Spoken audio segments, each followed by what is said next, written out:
Welcome to this second lecture on metabolism, calling it Metabolism Extras. So just kind of going to go through some more information about metabolism. It's basically just the metabolism lecture part 2. So reviewing catabolism, so breakdown, proteins are polysaccharides and our fats. We're going to, again, ultimately break those down into their monomers, all of which more or less can be converted, and again, not directly, but these are like, dozens of different reactions that are ultimately changing the molecular makeup to convert it to acetyl-CoA. Acetyl-CoA will then enter what we call the citric acid cycle, and then the electron transport chain, which is where we ultimately see oxidative phosphorylation of ADP to ATP. So that's your catabolism overview. And then anabolism, I'm just going to talk about a couple pathways that you should be familiar with, or terms. So gluconeogenesis, again, break out the word. So glucose, new, genesis, creation. Making glucose from non-carbohydrate substrates like amino acids, glycerol, and fatty acids. Gluconeogenesis is a really important anabolic pathway for the bodies to use, especially when blood sugar might be low, like during sleep, fasting, trauma, or certain types of exercise. We might start to deplete our blood sugar, so we need to replenish it. Again, that would be the action of glucagon when there's not enough glucose in the blood. And so gluconeogenesis, we create glucose from non-carbohydrate molecules. Lipogenesis is, again, break out the word, lipo, fat, genesis, creation. And again, remember these are anabolic pathways. They are synthesis pathways. So making fatty acids from non-fat substrates like carbohydrate or glucose, ketogenic amino acids, and alcohol. Lipogenesis typically is happening at the site of the liver, where we would convert any of those glucose, amino acid, or alcohol substrates into fat sources. And really, we mostly only see lipogenesis when we have these macronutrients or alcohol consumed in excess of the body's energy needs. So that's where we would see lipogenesis, the building of our adipose tissue, so that we can hang on to that energy, because again, feast or famine, if it's a time of feasting, we probably would consume in excess because, and again, this is from the evolutionary perspective, we know that a time of famine is coming up, so we had better feast and eat in excess of our body's needs, and thus store adipose tissue, build, synthesize, anabolize adipose tissue so that we have extra energy reserves when famine does strike. And then remember the process of transamination. That's where we can synthesize or anabolize the non-essential amino acids from other amino acids. So here's gluconeogenesis as a schematic. So again, in the fasting state, when blood sugar is probably low, we're going to see the action of glucagon. Glucagon is going to act on fat cells. The pancreas is going to create glucagon. Also is going to decrease the production of insulin. So that's going to ultimately encourage fat cells and muscle cells, fat cells to release their fatty acids and glycerol to break down triglycerides. So we do see some catabolic processes then to break down triglyceride into fatty acid and glycerol and catabolize muscle proteins into their amino acids. We'll use fatty acids as an energy source. Glycerol and amino acids will go to the liver to be converted to glucose, send that out into the blood. That helps to restore blood glucose levels. We'll also see glycogenolysis by breaking glycogen down into glucose, send that into the bloodstream. And here's this conversion of glycerol and amino acids, non-carbohydrate substrates, into glucose is gluconeogenesis. Here's the lipogenesis and lipolysis, so kind of equal and opposite. So let's follow the red lines for lipogenesis. Lipogenesis, again, remember, is the creation of fat molecules from non-fat substrates. So glucose being converted to G6-phosphate. And then ultimately, before we make pyruvic acid, we could convert the molecule into glycerol. And similarly, if we do take glucose and go all the way down to make acetyl-CoA, we can actually convert acetyl-CoA to fatty acid and thus build a new triglyceride. So that would be lipogenesis. If we have too much glucose, or again, we could do this is just showing glucose, but we could also do this with ketogenic amino acids, because some amino acids come right in and make acetyl-CoA. So certain amino acids we can take in and convert to fatty acid, and thus help to build new triglyceride. Here's lipolysis in green. So lipolysis, so this is a catabolic process, but breaking down fat. So stored triglycerides, again, remember, we'll break into glycerol and fatty acid. Glycerol can go into basically glycolysis and somewhere in the middle of the process and make pyruvic acid. Fatty acids undergo their own process of what's called beta oxidation, and then can ultimately make acetyl-CoA, which can feed into the Krebs cycle. Interestingly, and we'll get to this again later, but if we, in the absence of enough glucose, this is completely separate from our discussion of anabolism and catabolism. But interestingly, in the event that we are either consuming triglycerides or again breaking down fat tissue, if we don't have enough glucose, we actually cannot completely feed all the fatty acids through the Krebs cycle, and I'll show you where that rate limiting step is. So in the event that we can't feed all the fatty acids into the acetyl-CoA process, we will make what are called ketone bodies in the process of ketosis.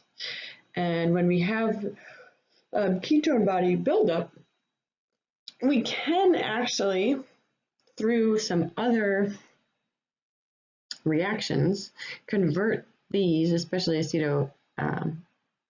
acetoacetic acid, can convert it into a different molecule that can ultimately come back into the citric acid cycle. But otherwise, if these are building up without enough glucose to help run through the citric acid cycle, this is where we can run the risk of entering what's called ketoacidosis, where we have an acidification of the blood because we have too many keto acids or ketone bodies built up. But we'll get to that in more detail later. Just explaining what this box is over here on the left. All right, and then just a little review of energy storage. So glycogen is our body's store of glucose. We have glycogen stores in the liver and glycogen stores in the muscle. And again, generally speaking, between the two, especially in muscle, we have enough stored to last us a whole day. But typically, we are replenishing glycogen stores every day because we eat food. Adipose is our fat storage. Converting dietary fat into body fat is a very efficient process. And similarly, it's not very costly for the body to convert excess of the ketogenic amino acids and excess glucose to convert to triglyceride for fat storage.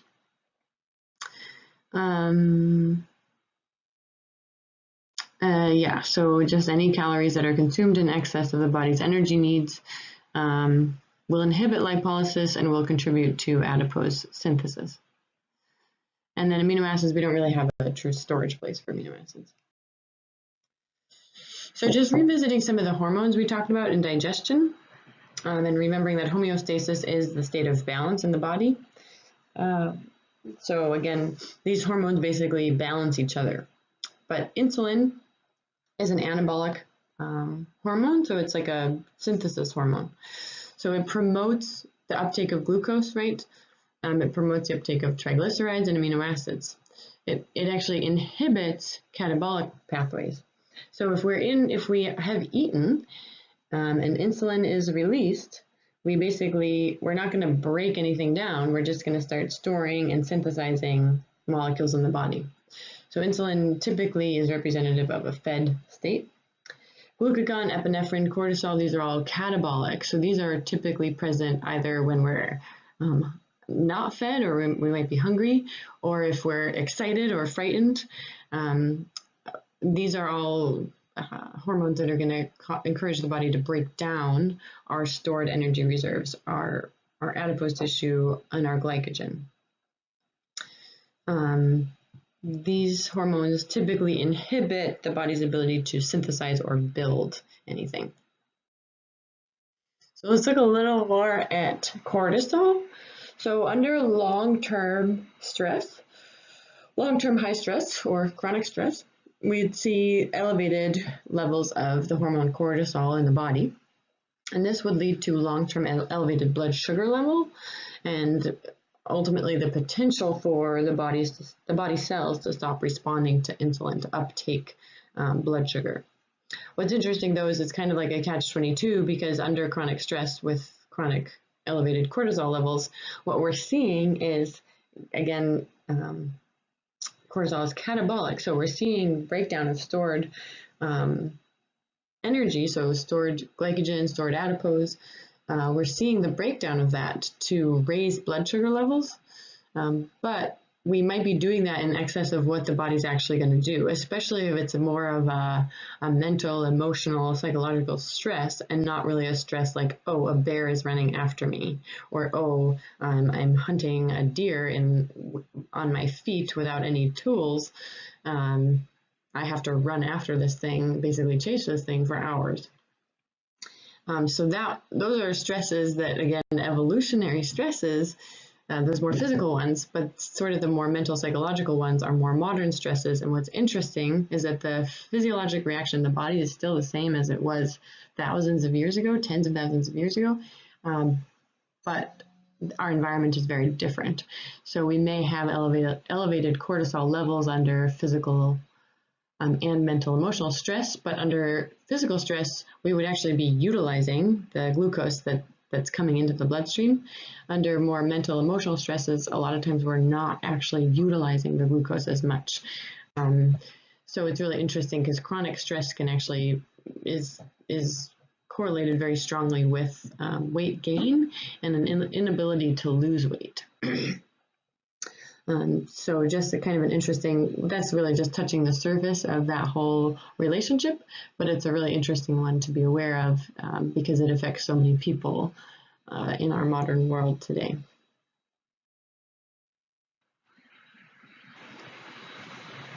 So that's in the fed state. So then the other state that we would go through would be short-term fasting and then basically long-term fasting or starvation.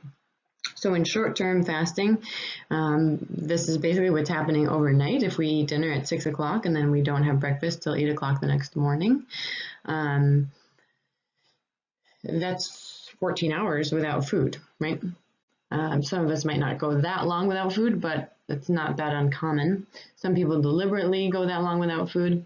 So when we're in this state of fasting, which is typically beyond like 4 hours, the body will start to undergo catabolic or breakdown processes. So we'll start to break down glycogen stores. We'll start to break down triglyceride stores. And if this is going on for long enough, if we've kind of depleted glycogen stores,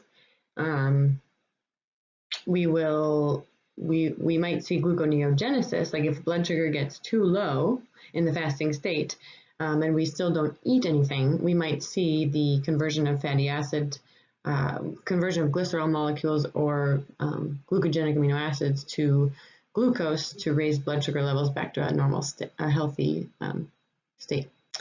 And then starvation and prolonged starvation, these are all catabolic, right? So basically we start to really literally start to break down initially the fat stores. If it's true starvation, we'll break down some of those fat stores because that was our energy reserve. And if it's prolonged starvation, that's where we really will start to catabolize body proteins. The immune system is one of the first places to go. So in prolonged starvation, we'll see greater propensity for sickness, disease, because the immune system is not working. Muscle, hair, skin, these are all proteins. We're going to start bringing these down. And ultimately body organs and tissues. So that's that.